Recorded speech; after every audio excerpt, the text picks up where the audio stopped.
So, hi everyone, welcome to a new event of Generation Change International, now partnered with Women Leaders of Tomorrow. I'm Carlos Infante, I'm the founder and chair of Generation Change International, and I'll be today your moderator. So today we have this amazing event called We Have a Voice, but We Need a Mic. And that name came through an inspirational conversation I had on Instagram Live with Engo CSW New York Chair, Horika Delukian. And it was a part of a conversation that one of today's speakers found really inspiring. And she reached out to Generation Change International, saying how inspirational she felt these specific quotes. And that's why we are here today, because we have to acknowledge that all around the world, across the world, there are thousands and millions of young women and young men who have a voice but doesn't have a mic. And you may say, or you may ask, but what does that mean?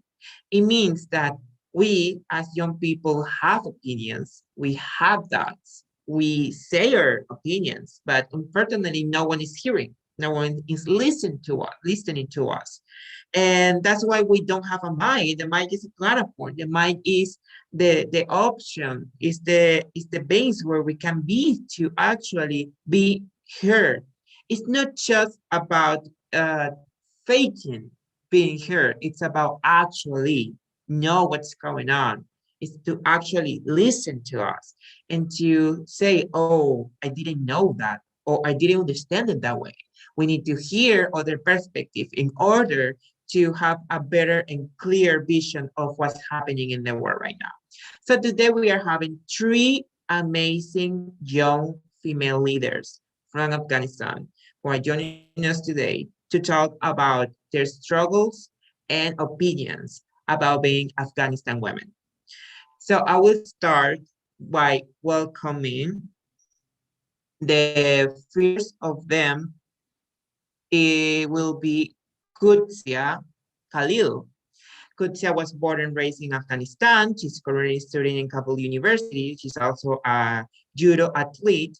She's competing nationally and internationally by representing Afghan women judo team. She's outspoken about peace, gender equality, and human women's rights. She's participating in various TV stations and interviews to advocate about the female athletes in Afghanistan. So with that, I would welcome Kutsia to the uh, to the platform. Kutsia, welcome. How are you? It's so good to have you here.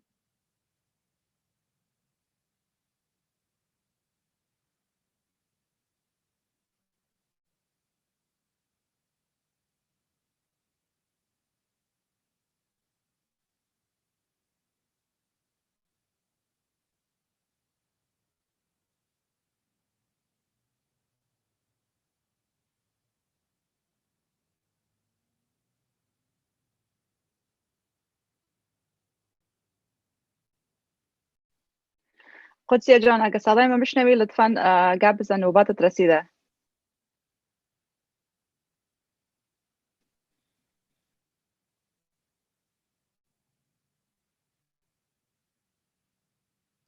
Kutsia, I don't know if you can hear. I don't know. I can hear. I can't hear Kutsia. Kutsia, you can hear me.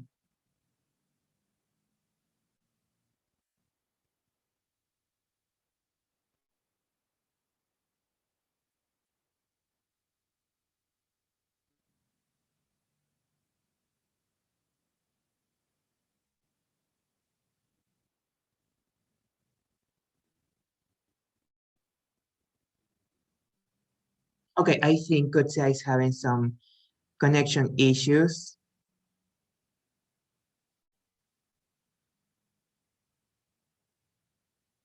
Yeah, well, let's go to the next speaker, and then we will have Kutsia and then we will have Kutsia next. So let's go to the next speakers while Kutsia fix her internet issue problems. And the next one is Nasiba Hakimi. She's a student at Asian University for Women in Bangladesh. While she's doing her bachelor degree, she works with Aga Khan Culture Service in Afghanistan as procurement assistant. Moreover, being a country representative in the Women Accession Organization keeps her motivated and fresh to her goals and dreams. Welcome, Nasiba. So good to have you here. How are you? Thank you so much. Thank you for having me, and thank you for the introduction. No, thank you for being here. It's really exciting to have you here and to know a little bit about you and what you do in Afghanistan and your opinions and thoughts about how women are treated in Afghanistan, more specifically athlete women. So I give you the space. You are welcome. I know that you have something write down you want to share. So the stage is yours. And thank you for being here today. Yeah, thank you. Like the topic is amazing. We have a voice and we need a mic. And for that one, I will specifically talk about the women leadership, especially in Afghanistan, all around the world. And if I connected that we have a voice and we need a mic, then women should be louder to be heard. And we know that especially women in privileged area, they do not have the opportunity to be here, and that is why we have to try something for them, and we have to be the voice of voiceless women. And if I connected the woman and leadership in the area that people right now living, and we have to understand that women have increasingly moved toward a very greater gender equality in their home and their workplace.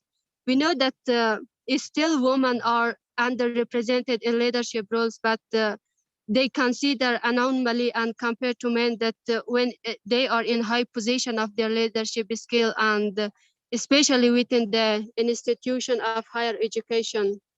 And we understand that in examining and when we are comparing differences between men and women, the way that how they lead, and it is often leads that they do then in different expectation. Maybe women have their own rules to go with them, and men has another way. But both of them they are facing when they are leading their authority. But the stereotype gender roles and expectation can be considered their leadership behavior.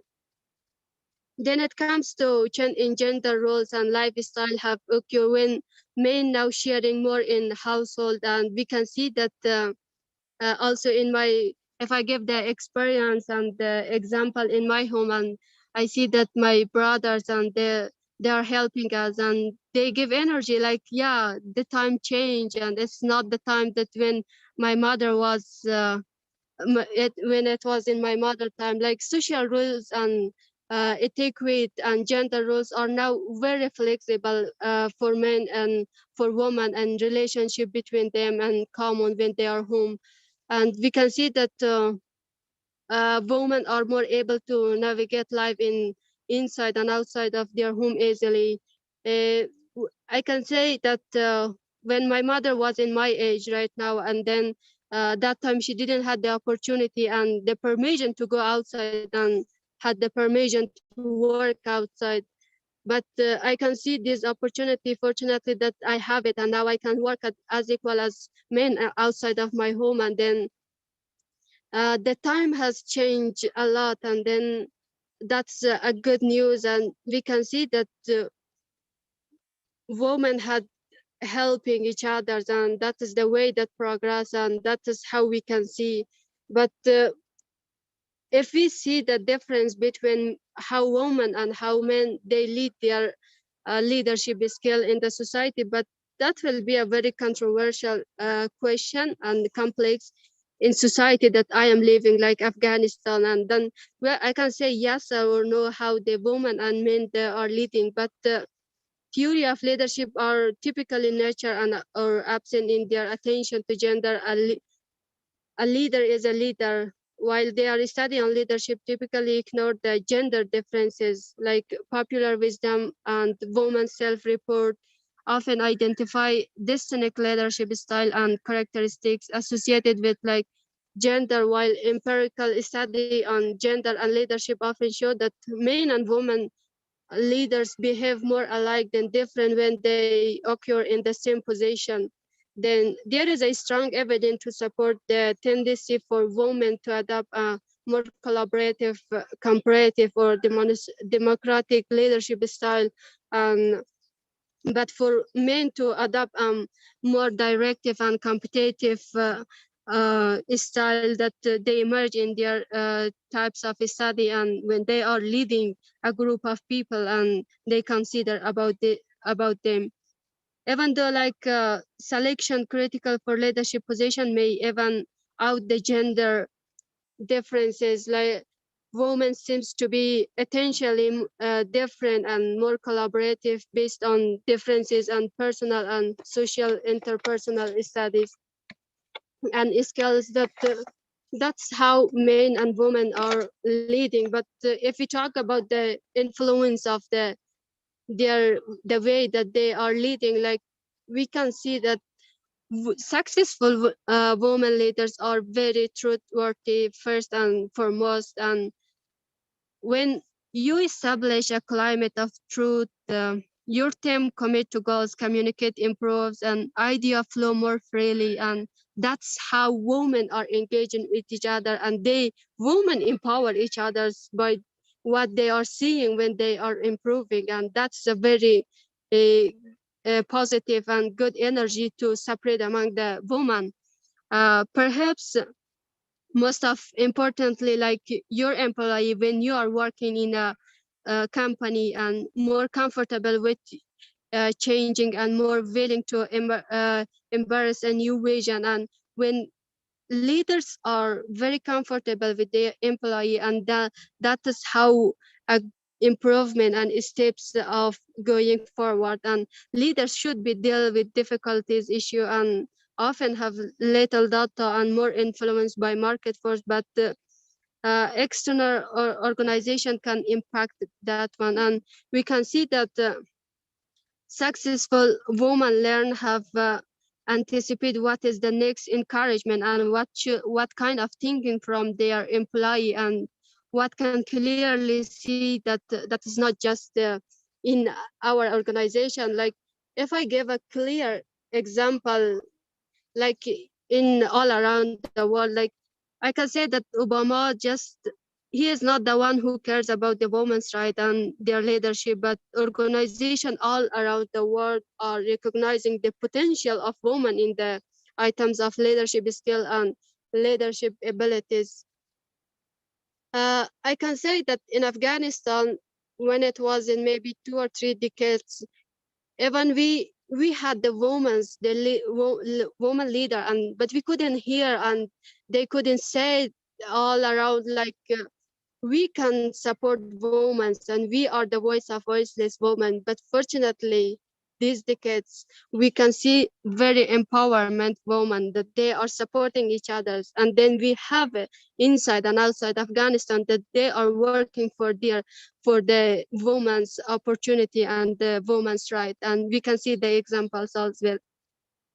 And to come up and to sum up with the what I discussed, that like leadership is about having the confidence to make decision, and it doesn't depend to be men or women, and confidence is necessary in every area. If a leader is afraid to make a committee to decision, or all the empowerment in the world will not make a difference. And it is all human nature to want to a failure proof in their business by ensuring that we have thought for everything, and we have to talk and we have to talk about that one.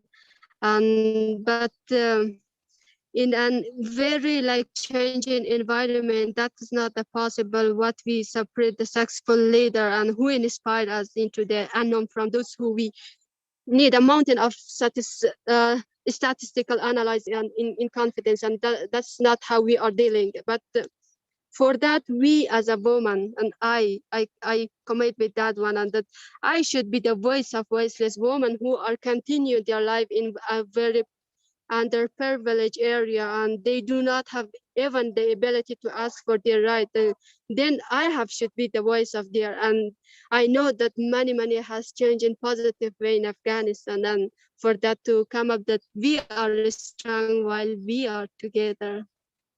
Thank you.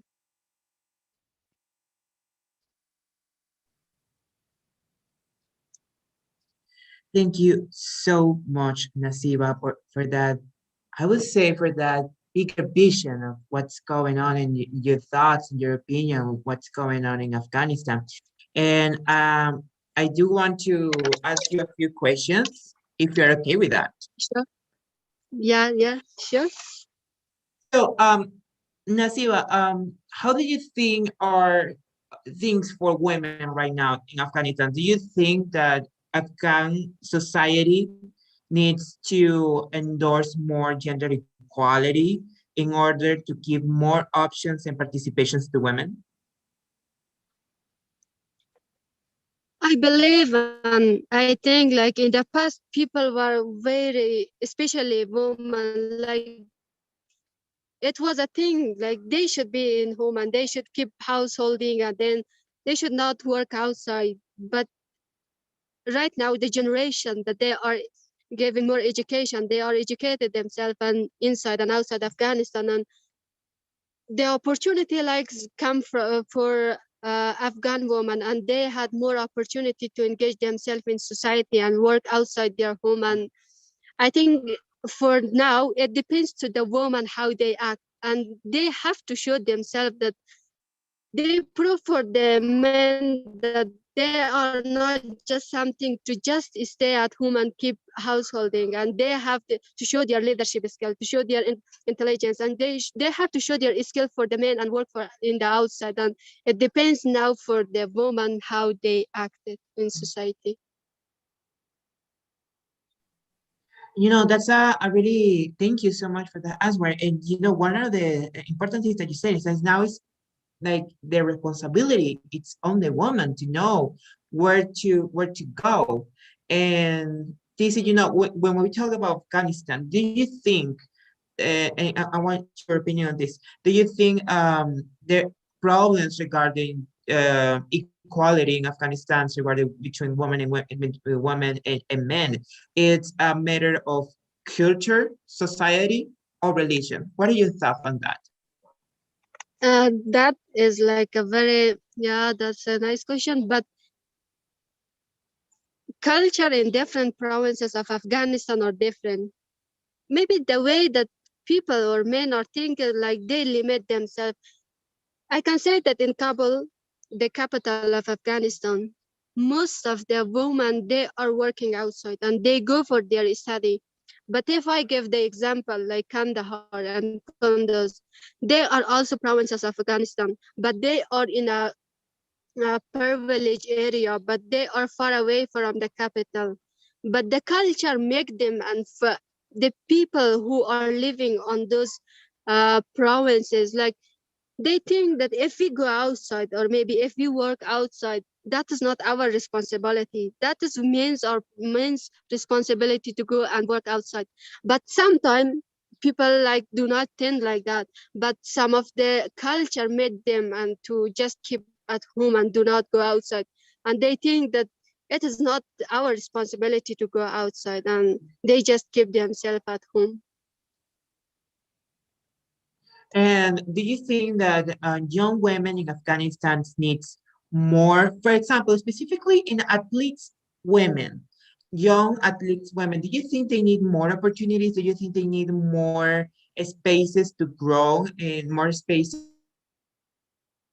to develop their talents and gift?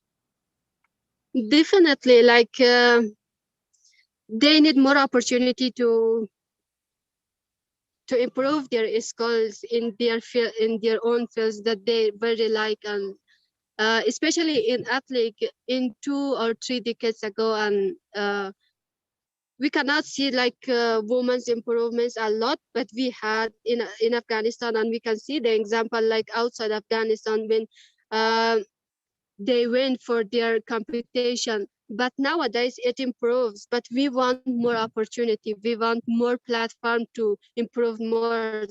We can see that girls had the limit participation, or maybe I can say like we had men and we had boys that they are competing and they are participating in national and international competition, but women participation are less than men, and we want more opportunity for this area. Exactly. Thank you so much, Nasiba, for all your answers, your amazing comments and opinion about gender equality and what's going on in Afghanistan. It's really important for the international community to hear from young women who are still in Afghanistan, who have lived in Afghanistan for a long time, to know what exactly is going on there, to have a better vision of what's going on in your country regarding the culture and social issues regarding women, men, boys, and girls. Thank you so much, Nasiba, for having the time for me today. It was a total pleasure. Yeah, my pleasure to be voice of voiceless women. Thank you. Thank you. Thank you. Now, we are going to our second, and I think will be our second and last speaker because I think Kutsia is still having connection issues. So the next one is a tremendous young leader. Her name is Friba Risayi. She's the founder and the executive director of Women Leaders of Tomorrow and its leadership in a sport project called Girls of Afghanistan Lead. She was born and raised in Kabul, Afghanistan. At the age of 18, she made history by competing in judo at the 2004 Olympic Games in Athens as Afghanistan's first ever female Olympic athlete. Previous participation in the Olympics brought Afghanistan back to the world stage in sport after the fall of the Taliban. She inspired hundreds of other Afghan girls to join different sports in the sport revolution of Afghan female athletes. It's an honor to have Friba Risayi here. So Friba, welcome. How are you? It's a total honor to have you here today. Good morning, Carlos. Thank you so much for having me. It's a pleasure to be here, and it's a pleasure to be among all the guest speakers and amazing young leaders such as yourself. Thank you so much, and thank you so much for the introduction.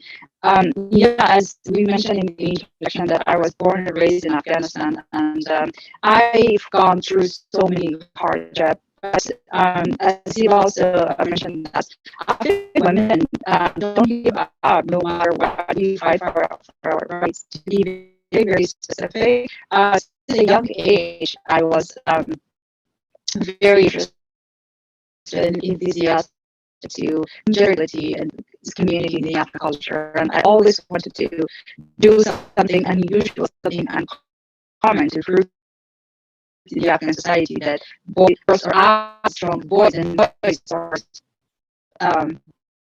has equal rights as girls, so there's equality in the society. Unfortunately, a lot of laws were against it. It was the gender equality. We kept fighting for the visibility to women's rights and gender equality. I tried the sport of judo because I wanted to compete locally and internationally and to prove myself that I'm not strong as boys, and I did. I joined a judo. Pardon me? Yes? Yeah, I'm sorry. Just I see that you have like kind of a problem with your mic or your connection. It's just that we don't understand. I specifically, personally don't understand what you say right now.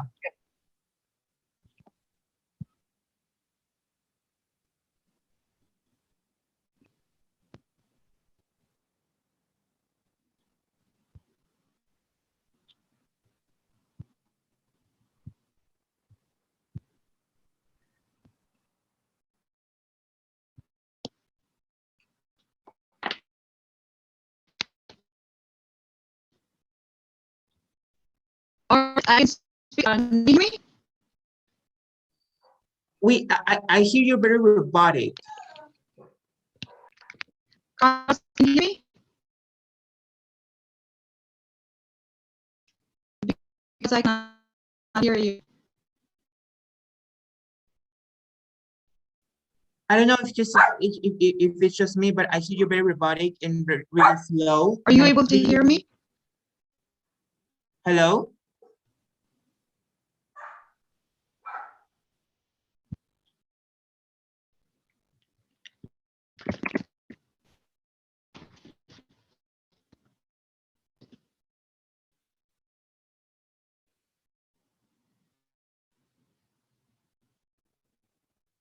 I hear you very robotic, and I really don't understand. I don't know if it's If you can hear me, I cannot hear you at all.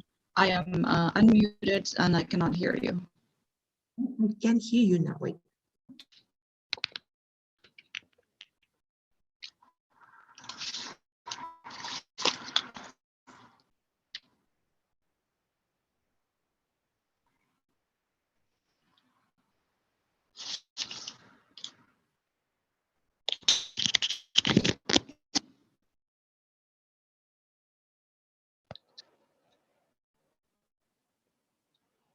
Hi.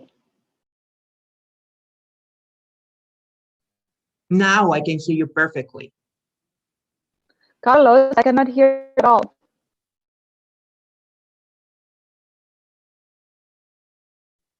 Hello? You can.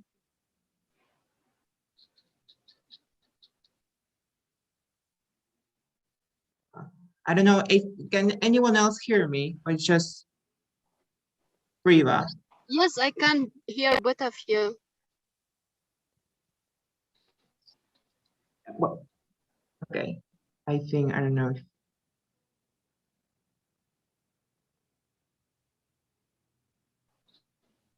Friva, can you hear me?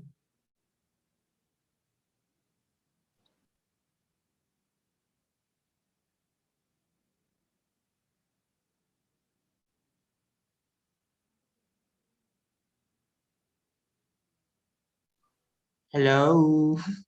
Okay, I don't know what's going on right now. We are having a little bit of troubles with the connection. I think maybe it's the connection. I don't know.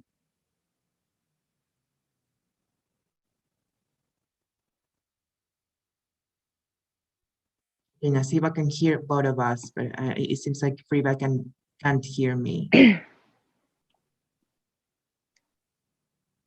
wait. Yes, I can hear. Okay, Nasiba, if you can hear me, so continue. So I was mentioning that yes, I joined the sports of judo in 2002, soon after my family returned from Pakistan to Afghanistan after refugees, and soon after the American invasion in 2001. When I joined the sports of judo, we were only 3 girls in the entire country. It was myself and 2 other teenage girls. There were other girls, but they were very, very young. They were like 9 and 10 years old. And because I trained very hard and I wanted to compete, I was able to compete at local championships and then travel abroad. I participated to a few competitions in Asia, and there was the Olympics. So I participated to the 4 Olympics as the first African woman in the history of Afghanistan and International Olympic Committee. Pardon me. That was a milestone and life-changing experience and inspired so many girls to join different sports. And I wanted that. I did. And then I continued my studies, in Canada. Throughout my life, I learned that Afghan women are intelligent, they are smart, they're talented, but they don't have the opportunity to express themselves or to reach their full potential. For example, they have a voice, but they don't have the mic, and opportunities are taken away from them by the patriarchy and so many other reasons. And 2 years ago, me with my fellow members, academics, and professors in Canada, and friends and supporters, we started this nonprofit organization, Women Leaders of Tomorrow. In Canada, it's a registered nonprofit organization in Vancouver, British Columbia. The purpose of Women Leaders of Tomorrow is to give the platform and the opportunity or the might to the young Afghan women to become leaders. Leadership, as Nasiba said, it benefits everyone. We need more women leaders in Afghanistan to lead. Who we mean by leaders? When we mean when we say leaders, we mean by teachers, doctors, community members, leaders in the communities, and in sports as well.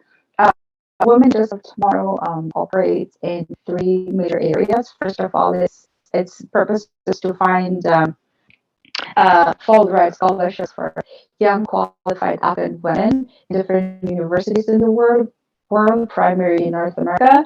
And its second project is the GOAL project, GOAL, which stands for Girls Afghanistan Leads. And its third and very successful project is the English language tutoring program for young Afghan women.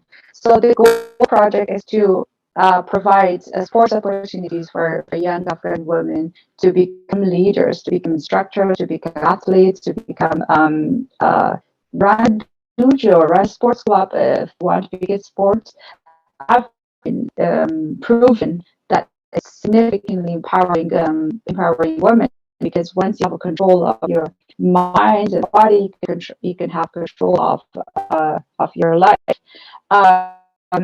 The GOAL project is very, very successful. In 2020, we were able to go to Japan for a professional judo training at Tokai University in Japan with two Afghan judo athletes from Afghanistan, two young women who benefited so much, and they became their own leaders. Now they are leading the girls' judo centers in Afghanistan, and we have currently registered up to 20 different Afghan girls at the sport of judo in the dojo that Women Leaders of Tomorrow supports, along with the support from the Afghan National Judo Federation and my former coach in Afghanistan. We provide language training, we provide capacity training, we do fundraiser for them.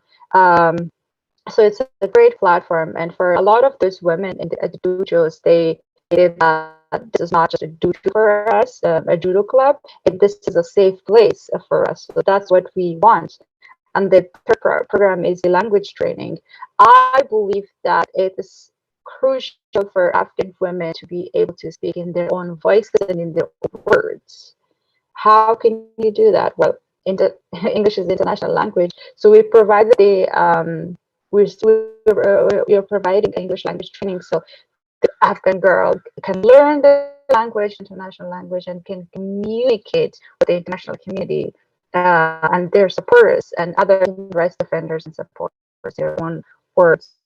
Currently, we started only with like 2 volunteer teachers. Currently, we have 25 instructors, all volunteer mentors and coaches that they are mentoring Afghan women. So it's very successful, and hopefully we will produce more leaders, and we will see more Afghan women leaders in Afghanistan.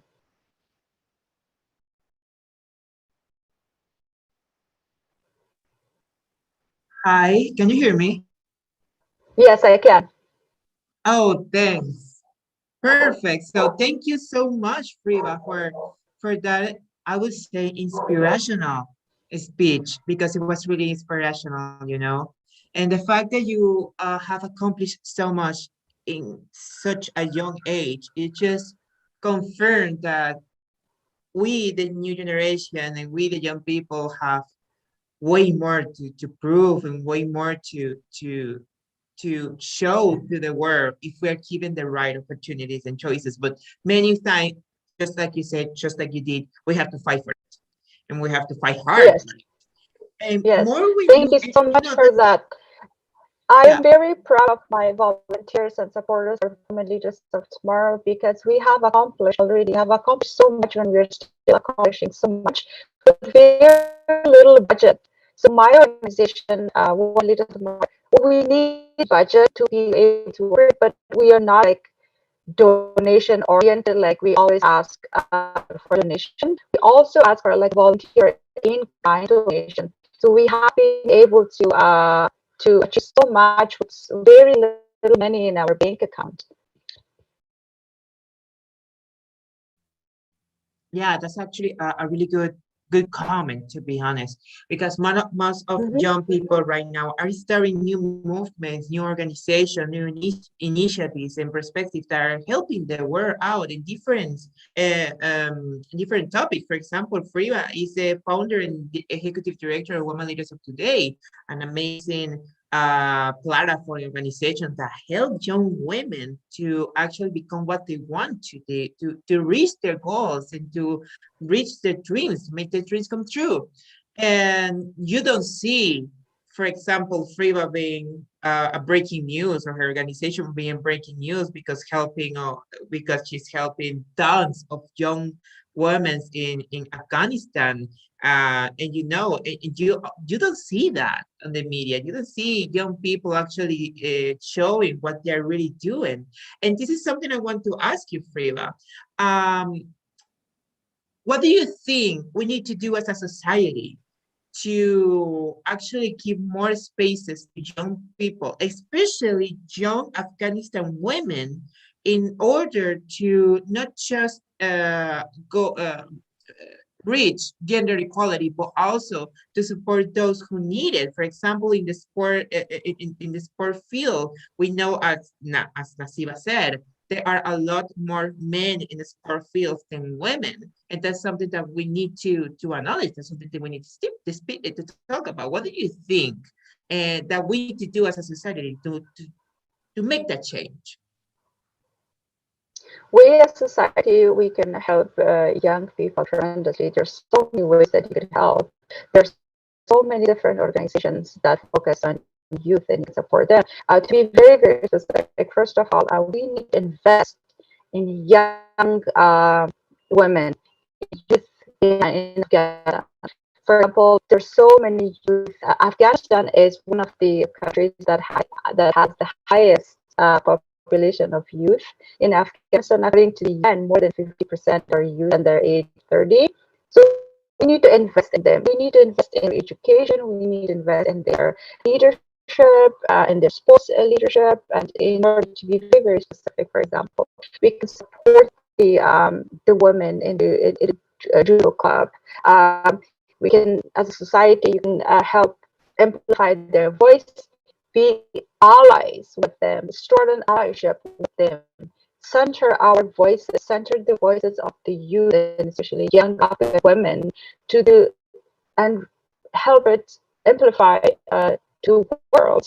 Um, to give you an example, Women Leaders of Tomorrow was successfully introduced one of the judo athletes from Afghanistan to compete at the Olympics. She's not representing Afghanistan, but Women Leaders of Tomorrow supported her to join the International Olympic Committee's refugee team, and she is competing at the upcoming Olympics. So those are sorts of the support that you can. And there's another girl from Afghanistan in the refugee team in the cycling category. Women Leaders of Tomorrow asked the UNHCR in Japan to start a support group for her, a social media platform, a social media support and cheerleader for her. And they're doing it. They'll start sharing their hashtag. Um, Go Masuma Go very soon. So those are the supports that you can, because the youth and the young people are the future. They're the next generation who we need to lead. We need to support in any aspects we can. And for the audience, and if anybody has any questions that how can they support young people in Afghanistan, they're welcome to send me a message anytime. Friva, why don't you give us your email address and the website link, and you send it to the chat, so everyone who wants to check out your the website of Women Leaders of Tomorrow, and anyone who wants to send you a direct email, so they can do so. And one of the other questions while you are Absolutely. writing that down, other question that I really want to know, it's about your participation in the Olympic Games in Athens in 2004. You were living in Afghanistan when you went to the Olympics, right?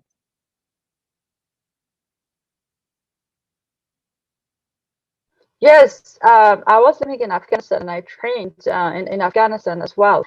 I had three main coaches. One of my coach was from Norway, who was also himself an Olympian. He participated in the 1996, I believe, Olympics, and he was a diplomat. He supported me for my judo training, and also my Afghan coaches. Coach Farhad Hazrati, he helped me and supported me tremendously to make it happen for me to compete in the Olympics.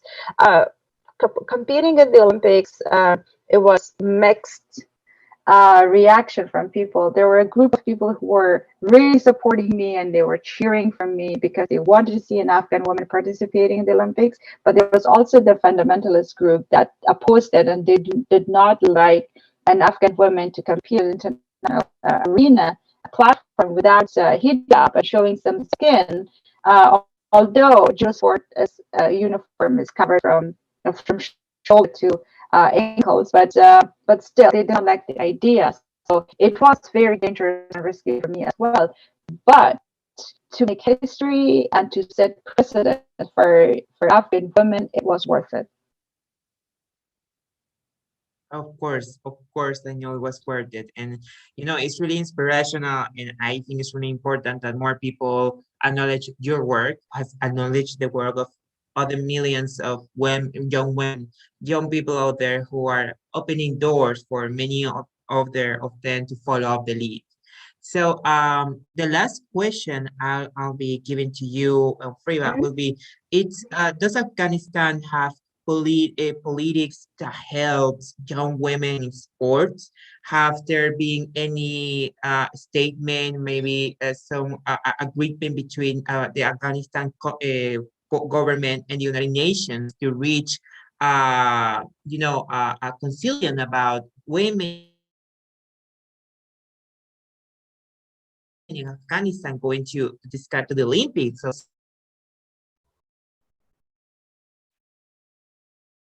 sports or going internationally.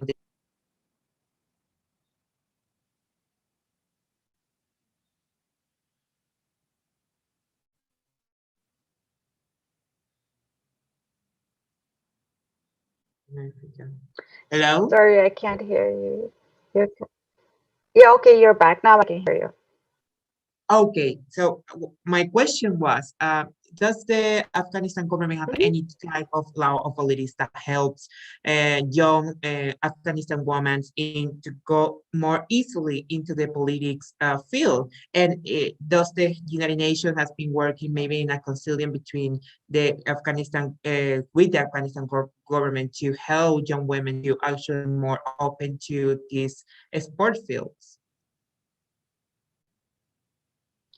I would say yes because UN is very present in Afghanistan. Different branches of UN as well, like UNAMA, UNHCR, UN Women. UN Women has been in contact and supporting the Afghan National Olympic Committee to support the Afghan women. However, because of the corruption and social issues, the resources haven't been given to the right uh, athletes and the right people. But Women Leaders of Tomorrow welcomes the opportunity to make a connection and cooperation between the Afghan female athlete and the United Nations, especially UN Women and the branch of the United Nations that supports sports and professional development. Well, thank you so much, Priva, for being here today. As I said before, you are an inspiration for many of us, not just in the sports field, but also in everything else. You are like the living proof Yeah, that everything can absolutely. be done. And Yeah, I really absolutely. Yeah. appreciate and I really appreciate that you're here today. And so I think Nasiba, unfortunately, our dear speaker is still having connection issues, which will be Kutsia Khalil. She was the peer speaker of today. Unfortunately, she wouldn't be able to join us because of connection issues. I hope we can, make another event like this because it's important that we hear more about more women in Afghanistan and more women in other countries that have many more challenges to go after their dreams and their goals just because they live in a specific country. So thank you so much, Nasiba and Friba, for being here today. It was a total honor to hear you both. And I think we left with a tons of new knowledge about what's going on socially, politically in Afghanistan. And it's also great to know how we can support you to keep up the work with Women Leader for Tomorrow and also keep up the work on helping more young women in Afghanistan to find out to reach their goals and their dream. Thank you so much, Frida. Thank you so much for having me, and thank you so much for helping Afghan women to amplify this. Thank you. Yeah, thank you so much. So thank you so much to everyone who joined us today. Thank you so much for those ones who will be watching the recording on YouTube.